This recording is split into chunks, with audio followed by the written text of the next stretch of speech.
Assalamualaikum warahmatullahi wabarakatuh. Salam sehat. Semoga anak-anakku di sana semuanya dalam keadaan sehat-sehat semua, dalam lindungan Allah, sehingga kalian dan kita semuanya bisa melaksanakan aktivitas seperti biasanya.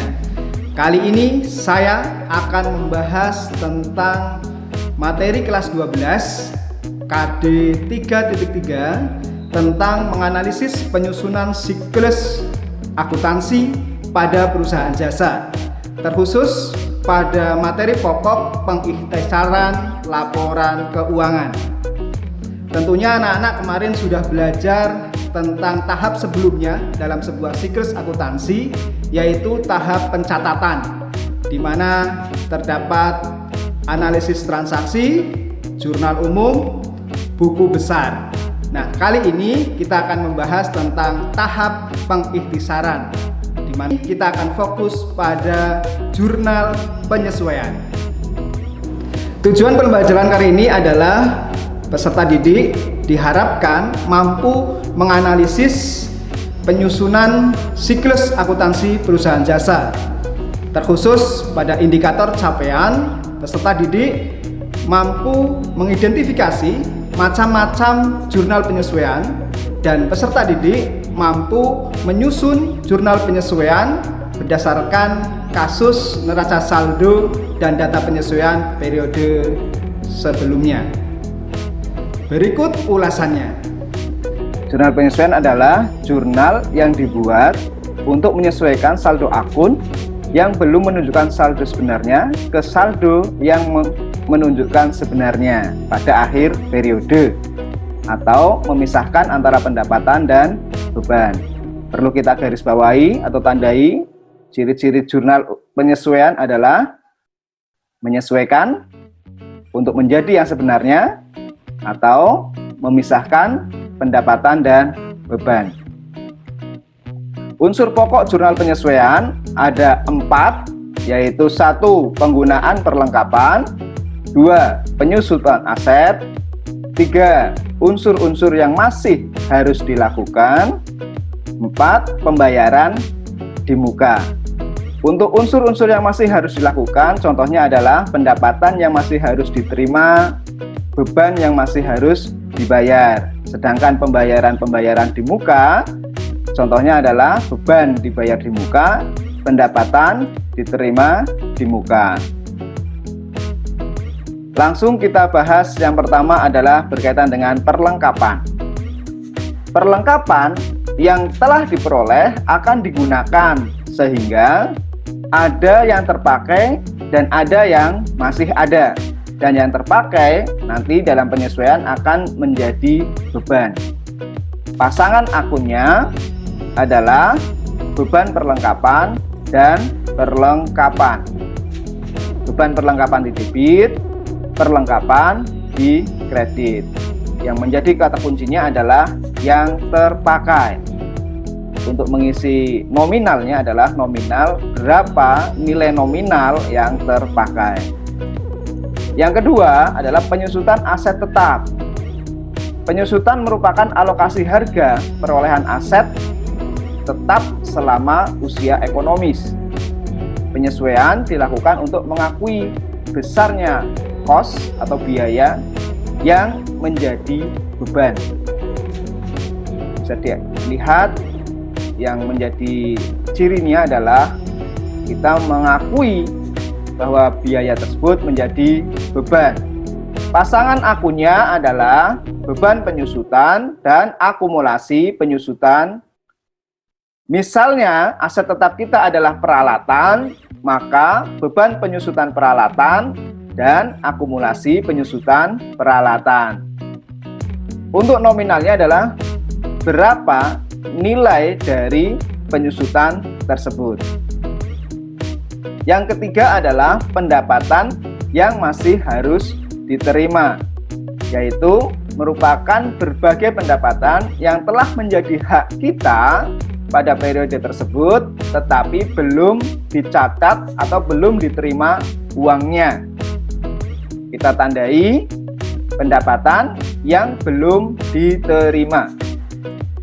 Pasangan akunnya adalah piutang usaha dan pendapatan usaha atau pendapatan jasa.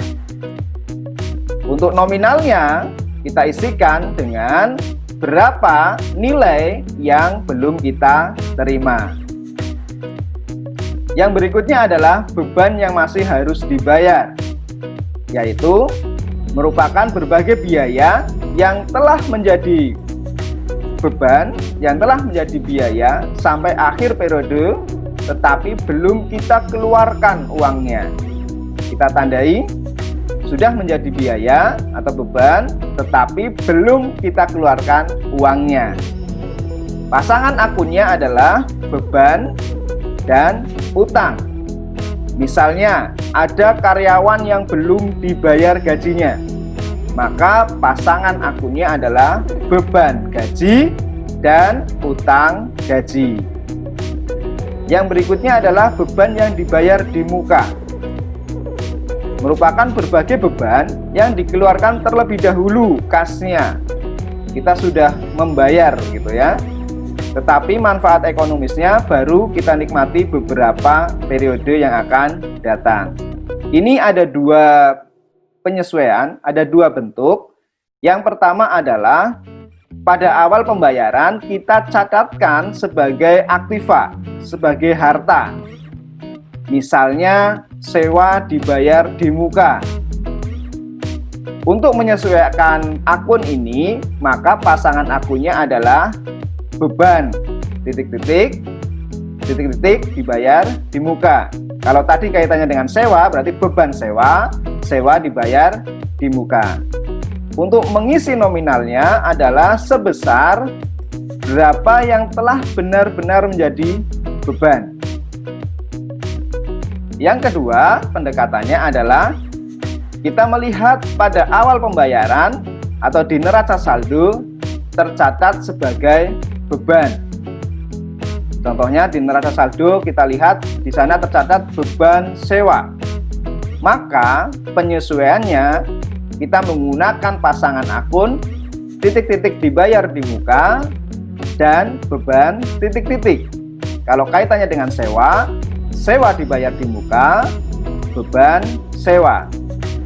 Untuk nominalnya kita isikan seberapa besar atau seberapa nilai dari yang belum menjadi beban.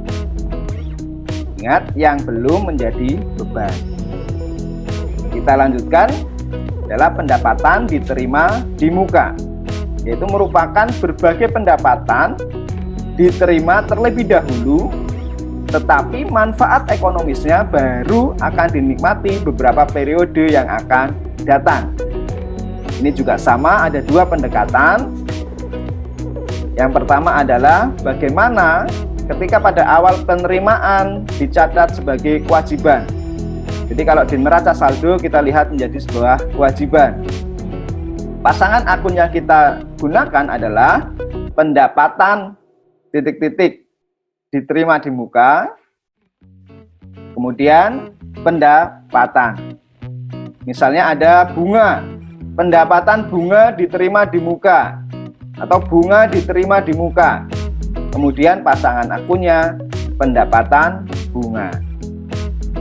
Selanjutnya adalah apabila pada awal periode dicatat sebagai pendapatan. Ya, di neraca saldo tercatat sebagai pendapatan, maka penyesuaiannya adalah kita menggunakan pasangan akun pendapatan titik-titik, pendapatan titik-titik dibayar diterima di muka. Nominalnya adalah sebesar berapa yang belum menjadi hak kita.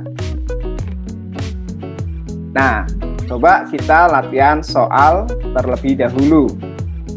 Untuk soal penyesuaian, tentunya ada data neraca saldo periode tersebut dan data penyesuaian yang terjadi di periode tersebut.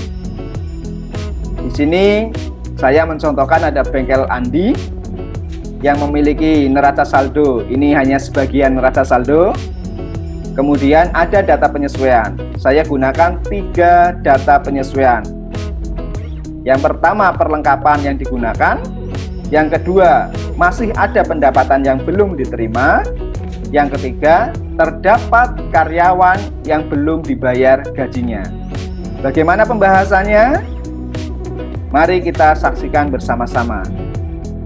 Pembahasan soal pertama kaitannya dengan perlengkapan. Oleh karena itu, kita tentukan dulu pasangan akunnya. Untuk membuat jurnal penyesuaian perlengkapan, pasangan akunnya adalah beban perlengkapan. Berapa nominal angkanya atau berapa besarannya? Kita lihat kata kuncinya, digunakan atau yang sudah dipakai. Nah, kalau kata kuncinya sudah digunakan, artinya kita tinggal menuliskan nominal besar yang digunakan. Berarti kita tuliskan 250.000 di debit sebagai beban perlengkapan, 250.000 di kredit sebagai perlengkapan. Kemudian soal nomor 2. Masih ada pendapatan yang belum diterima sebesar 475. Pendapatan yang belum diterima. Kita tentukan dulu pasangan akunnya, yaitu piutang pendapatan dan pendapatan. Berapa besarannya? Besarannya adalah sebesar berapa yang belum kita terima. Kalau di sana tercatat 475.000. Iya, betul sekali. 475.000 kita masukkan ke debit untuk piutang pendapatan, dan 475.000 kita masukkan ke kredit untuk pendapatan.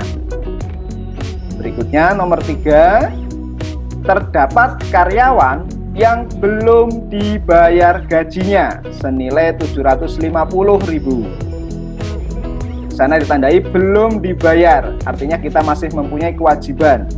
Kita tentukan pasangan akunnya, yaitu beban gaji dan utang gaji. Berapa besarannya? Besarannya adalah sebesar berapa nominal yang tercatat di sana. Dan ada 750.000. Maka nominal itu kita masukkan ke dalam pasangan akun itu. Beban gaji sebesar 750.000 di debit dan utang gaji sebesar 750.000 di kredit. Ya, mudah bukan? Bagaimana cara menyusun jurnal penyesuaian? Saya yakin kalian semuanya dalam memahami contoh latihan soal tadi dapat memahaminya dengan baik. Untuk lebih mendalami pemahaman kalian, saya memberikan latihan soal yang nanti dikerjakan secara mandiri oleh kalian.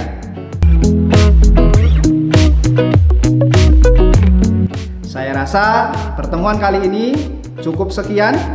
Selamat belajar dan tentunya besok kita akan ketemu lagi di lain kesempatan. Assalamualaikum warahmatullahi wabarakatuh.